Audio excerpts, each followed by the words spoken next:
महाराष्ट्राच्या राजकारणात काही घडत नाही, तेच तेच आणि तेच तेच. तो आता आपण सगळ्यांनीच त्याच प्रकरणातून बाहेर पडलं पाहिजे आणि इतर विषयाकडे वळलं पाहिजे. आजपासून शिवसेना पक्षप्रमुख उद्धव ठाकरे हे 5 गद्दार खासदारांच्या मतदारसंघाला भेटी देणार आहेत. ईशान्य मुंबईत ते येऊन गेले, पुन्हा एकदा येणार आहेत. पण आज ते नागपूरला उतरतील, तिथून यवतमाळला आम्ही रात्री जाऊ. यवतमाळनंतर मग आम्ही हिंगोली, परभणी, धाराशिव आणि मग शिर्डी 29 तारखेला अशा कार्यकर्त्यांच्या बैठका आणि मेळावे आहेत. ही अत्यंत म्हणजे ज्याला तुम्ही म्हणाल की 3 दिवसामध्ये आम्ही हे 5 मतदारसंघ करणार आहोत आणि त्यानंतर संपूर्ण महाराष्ट्रात जाऊ. शिवसेनेचे कार्यकर्ते आणि मतदार हा जागेवरच आहे. 5-6 लोक जर कोणी गेले असतील तो त्यांच्या पुरता. आता या भागात तुम्ही आहात, एकही शिवसैनिक गेला नाही. मला दाखवावं की एक शिवसैनिक गेला. यवतमाळ एकही शिवसैनिक गेला नाही. परभणी शिवसैनिक गेला नाही. हिंगोली एकही शिवसैनिक गेला नाही व पदाधिकारी गेला नाही. शिर्डी एकही शिवसैनिक गेला नाही. तर अशा निष्ठावंत शिवसैनिकांना, पदाधिकाऱ्यांना भेटून आम्ही परत मुंबईत येऊ आणि पुढला दौरा. उद्धव ठाकरेंचा दौरा सुरू होतोय आणि त्यामध्ये बातमी येते की पुन्हा 3.0 टायगर ऑपरेशन करू त्या. जाणार. काही 4 आमदार एकनाथ शिंदेंना भेटले आणि ते म्हणतात की काय एकूण 12 आमदार जण तयार जे आहेत. अलीकडच्या काळात शिंदेंना भेटले. 4 आमदार भेटले, पण ते आमच्या बरोबर 12 आमदार आहेत. ठीक आहे, त्यांनी 12 सांगू द्या किंवा 22 सांगू द्या. आमदार आता परवा महाविकास आघाडीची बैठक झाली, त्याच्यात काही आमदार उपस्थित नव्हते. त्याच्यामध्ये शिवसेनेचे बहुसंख्य आमदार होतेच, काँग्रेसचे होते. काही लोक सभागृहात अडकले, काही लोक आंदोलनात, आता रोहित पवार आंदोलनामध्ये होते कुठल्या तरी. तर त्याच्यामुळे कसं आहे की आता हा विषय जो आहे, आता कदाचित त्यांना आता काही पुढे काम राहणार नाही का, सगळेच फोडणार आहेत. ते एक दिवस ते देवेंद्र फडणवीसलाही फोडतील, ते कोणालाही फोडू शकतो. देवेंद्रजीला फोडतील. मग आज उद्या सांगतील आता मी चंद्रशेखर बावनकुळेंना फोडणार आहे. मला बावनकुळे आत्ताच भेटून गेले. काय असं ते करू शकतात. एकदा माणसाला नशा चढली, भांग गांजा फोडाफोडीची, काय मग ते काही बोलू शकतात. देवेंद्रजींना फोडलं आणि मग शेवटी ते सांगतील आता मी अमित शहानाही फोडलं आहे. अमित शहाना देवेंद्र फडणवीस यांच्या विरोधामध्ये फोडण्याचा त्यांचा प्रयत्न चालू आहे, हे सगळ्यांना माहिती आहे.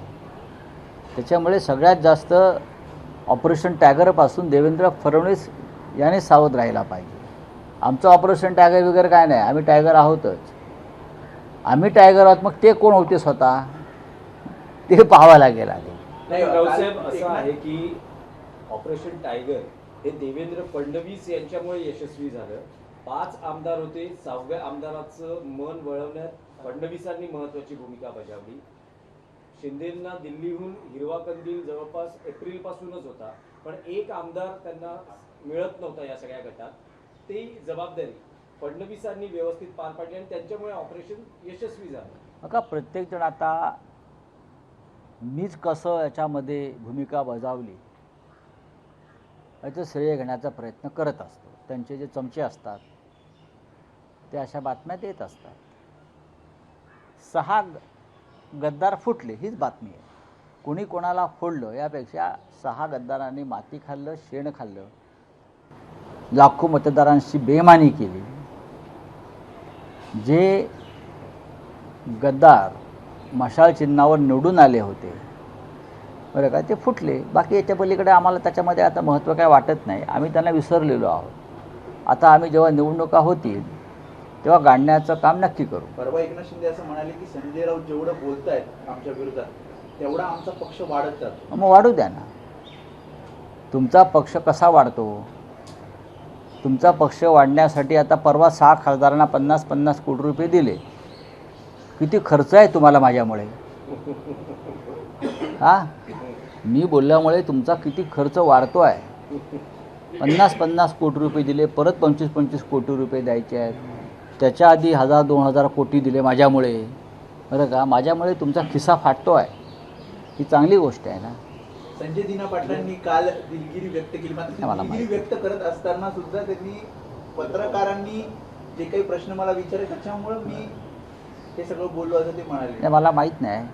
आमच्यासाठी तो विषय संपला आहे. बघा, तो संत महात्म्यांचा पक्ष आहे. तो जो पक्ष आहे एकनाथ शिंदे गटाचा, हे सगळे संत महात्मे वगैरे आहेत. ते राम मंदिर वगैरे याच्यामध्ये त्यांचा सहभाग आहे. त्याच्यामुळे 2000 कोटीची चोरी तिकडे झाली. बरोबर आहे. हे सगळे त्यातलेच ना. त्या 2000 कोटीतले काही पैसे खासदारांना विकत घेण्यासाठी आले का? दानपत्रातले, दानपेटीतले. आता याचा तपास करावा लागेल. मग 2000 कोटी गेले कुठे? सोडून द्या आता. हे संत महात्मे यांच्याकडे पुष्पक विमानं आहेत. मग पुष्पक विमानात खासदारांना बसून ते वैकुंठला घेऊन जातात. तुम्ही ते फोटो पहा. एक खासदार असे आहेत त्याच्यामध्ये त्या विमानात बसलेले की ते खासदार कधी कोणाच्या घरी पाणी पित नाहीत. एक खासदार स्वतःला वारकरी संप्रदायाचे फार मोठे पाईप, ते कोणाच्या घरी गेले तरी साधं पाणी पित नाही. कारण त्यांच्या घरामध्ये नॉनव्हेज शिजत असावं, ते हॉटेलमध्ये पाणी पित नाहीत. पण त्या दिवशी त्या विमानामध्ये त्यांच्या टेबलावरती ग्लासात रंगीत पाणी होतं. तुम्ही पहा, रहस्यमय रंगीत पाणी आहे. आणि ते आहे की नाही तुम्ही पहा. त्याला तुमच्या भाषेत काय म्हणतात? काय वेगळं नाव आहे. हां, तेव्हा रंगीत पाणी आहे. आता मी त्या पाण्यावर संशय घेत नाही रंगीत पाण्यावरती, पण त्या चार्टर फ्लाईटमध्ये व्हेज नॉनव्हेज सगळं एकत्रच असतं. म्हणजे 50 कोटी माणसाचे जीवन कसं बदलतं.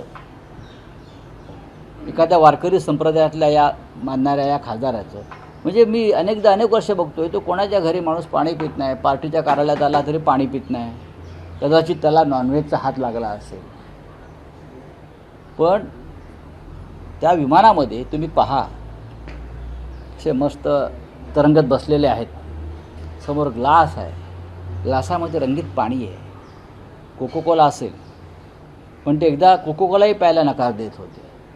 हे चालत नाही आमच्या पंथामध्ये वगैरे. पण 50 कोटीनं किती माणसाचे जीवन बदलतं हे मला त्या दिवशी दिसलं. दानपेटीतल्या पैशांचा वापर खासदार फोडण्यासाठी केला जातो असं मी म्हणतो. नाही, हे पैसे आले कुठे, गेले कुठे? मग 2000 कोटीपेक्षा जास्त पैशाचा पहार श्रीराम मंदिराच्या दानपेटीत आणि देणगीतून झाला.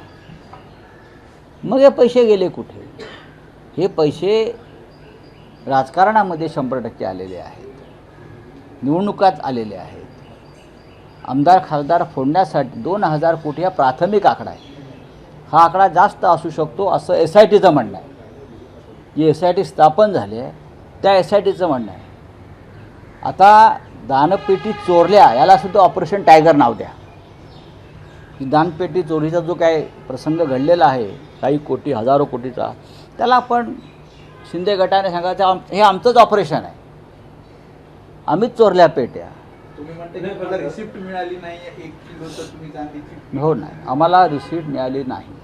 आम्ही 1 कोटी रुपये चेकद्वारे दिले. आम्ही पहिले आहोत. उद्धव ठाकरे आणि शिवसेना जेव्हा ट्रस्टची स्थापना झाली तेव्हा अयोध्येत आम्ही होतो. त्या क्षणी आमच्याकडून 1 कोटी रुपयाचा चेक हा श्रीराम मंदिर ट्रस्टसाठी गेला. आणि त्याच वेळेला आमच्याकडून 25 किलोपेक्षा जास्त चांदीची वीट, ही पहिली वीट आम्ही त्यांना दिली. जास्त त्या विटीची जो रिसीट नाही. आणि सगळ्यात जास्त चोऱ्या तिकडे चांदीच्या विटांच्या किंवा चांदीच्या ज्वेलरीच्या झालेल्या आहेत. यामुळे कोणतरी पाठीशी घातलं जातं. कारण चंपतराय यांना पाठीशी घातलं जातं. यांचं नाव बाधित जमीन घोटाळ्यामध्ये चंपतराय आणि तिकडलं भाजपचे सगळे पदाधिकारी यांनी अयोध्येतल्या जमिनी विकत घेतल्या स्वस्त्यात आणि त्या ट्रस्टला दामदुपटीनं विकल्या. तुम्ही म्हणालात उद्धव ठाकरेंच्या दौऱ्याचा उल्लेख केला की आज ते फुटीर खासदारांच्या मतदारसंघात जातात उद्यापासून. पण एकनाथ शिंदेचं असं म्हणणं आहे की आता जे दौरा करतायत खूप उशीर झालेला आहे.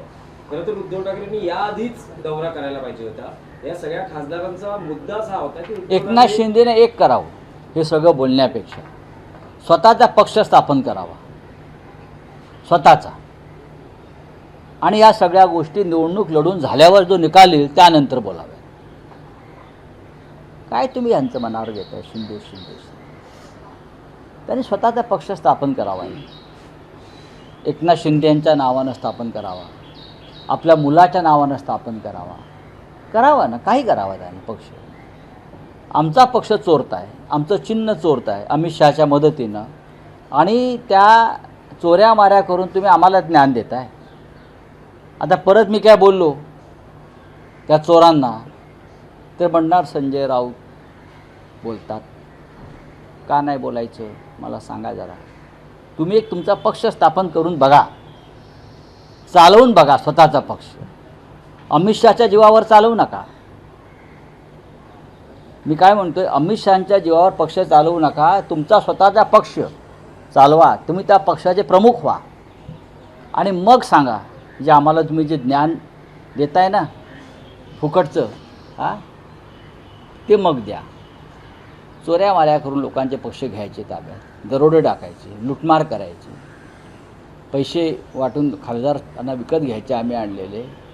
ज्या दिवशी हातात सत्ता नसेल त्यांच्या आणि ते गेलेले असतील तेव्हा ते त्याने विचार करावा आपली काय अवस्था. त्यांनी तो विचार करावा आणि त्यांची सत्ता जाणार आहे हे पण लक्षात ठेवा. सर, शेवटचा प्रश्न. खरं तर काल एकनाथ शिंदेच्या महिला आघाडीच्या होत्या शिवसेनेच्या मुंबई पोलिसांना निवेदन देण्यात आलं की तुम्ही जे विधान करताय त्यावर कायदेशीर. मी काय विधान केलं त्यांनी सांगायला पाहिजे ना. मी गद्दारांना गद्दार म्हणतो, पुढे काय. दुसरा पर्याय शब्द असेल तर मला द्या असं मी त्यांना सांगितलेलं आहे. मी मराठी भाषेचा अभ्यासक आहे. मी 40 वर्ष सामनाचा संपादक आहे. त्याच्या आधीसुद्धा मी अनेक मोठ्या वृत्तपत्रात काम केलं आहे. मराठी भाषेतले सगळे शब्दकोश, शब्दरत्नाकर माझ्याकडे आहे. त्याची मी पारायणं केलेली आहे. गद्दार आणि बेईमान ह्याला पर्यायी शब्द मला एकच आढळला, तो म्हणजे एकनाथ शिंदे मराठी भाषेत. दुसरा कुठला असेल तर मला त्याने सांगावं. जो खासदार छोड़ के गए हैं, उद्धव ठाकरे उन क्षेत्र में दौरा करने वाले हैं, ऑपरेशन टाइगर हुआ, अब ये कह रहे हैं कि जो एमएलए हैं उनसे भी टच में है। देखो, लेकिन ये ऑपरेशन आप टाइगर को ऑपरेशन बदनाम मत डैमेज कंट्रोल है करो. उद्धव ठाकरे की तरफ से। ये टाइगर को बदनाम मत करो. एक तो मान लिया ना, हम सब लोग आज भी टाइगर है. अगर हम टाइगर है तो जो आपके साथ चले गए वो कौन है? हाँ, लोमड़ी है. आप लोग लोमड़ी है, हम टाइगर है. टाइगर का कभी ऑपरेशन नहीं होता है. टाइगर को आसपास आप नहीं जा सकते, इसलिए तो आप डर कर भागम भाग, किसी को Y+, किसी को YZ, हाँ, किसी को Z+, किसी को प्राइवेट सिक्योरिटी. टाइगर को तो आप डरते हो ना, डरना भी चाहिए, खा जाएगा आपको. आप सिक्योरिटी में बैठकर मंत्रालय में हमसे बात करेंगे. सबसे पहले आप अपने खुद की पार्टी बनाओ. शिवसेना आपके नहीं है, वो हमारी है, बाला साहब ठाकरे जी की है. आपके खिस्से में आपने सुप्रीम कोर्ट, चुनाव आयोग को डालकर अमित शाह जी के आशीर्वाद से हमारी पार्टी आपने चुरा ली है. आपके खुद की पार्टी बना लो, आपका खुद का सिंबल ले लो, चुनाव लड़ लो, बाद में हमसे बात करो. बाकी ये बात मत करो. ये तो ठीक है, कौन सा ऑपरेशन करना है करने दीजिए. एक ऑपरेशन होगा, आप बचोगे नहीं. सर, उद्धव ठाकरे दौरा कर रहे हैं, आज हम ये क्या ऑपरेशन डैमेज कंट्रोल है? नहीं, ऑपरेशन डैमेज कंट्रोल की क्या बात है. गद्दार तो चले गए, अब डैमेज वहाँ जो कार्य करते हैं लाखों, जो लॉयल है, निष्ठावान है, एक भी शुभ सैनिक ये गद्दार सांसदों के साथ नहीं गए हैं, तो उनको मिलना हमारा कर्तव्य है, हमारी ड्यूटी. हम जा रहे हैं 5 के 5 जगह पर महाराष्ट्र में जाएंगे. एक मुंबई में है, वहाँ जाकर आए हैं। Thank you very sir, much. 8 लोगों को अरेस्ट किया है जो राम मंदिर डोनेशन मामला था, FIR रजिस्टर लेकिन जो मुख्य गुनहगार है वो तो बाहर है। वो आप भी उस ट्रस्ट पे काम कर रहे हैं ना। चोरी का पैसा वो आप मंदिर में चोरी करते हो, हिंदुत्ववादी लोग हैं आप, अपने आप को मानते हो। आप मंदिर की दानपेटी चुराते हो, लाखों करोड़ों रुपया चुराते हो, वो पैसा राजनीति में आता है और उसी पैसे से आप सांसद विधायक खरीद लेते हो, पार्टियां तोड़ते हो। वही राम मंदिर के 2000 करोड़ आप लोगों ने जो चोरी की है, उसी पैसे से आपने आपके सांसद तोड़े, तृणमूल के सांसद तोड़े, विधायक तोड़े, शिवसेना के जो 6 सांसद तोड़े, वो राम मंदिर का ही लूटा हुआ पैसा है। ये जो 6 सांसद को जो 50-50 करोड़ दिया है ना, वो राम मंदिर के दान पेटी यहाँ वो शिंदे के पास आई होगी, वहाँ बहुत दान देता था ना, चोरी का माल वापस। सर, अब शरद पवार के सांसद तोड़ने की बात हो रही है। शरद पवार का बयान है कि हमारा कोई सांसद जाएगा।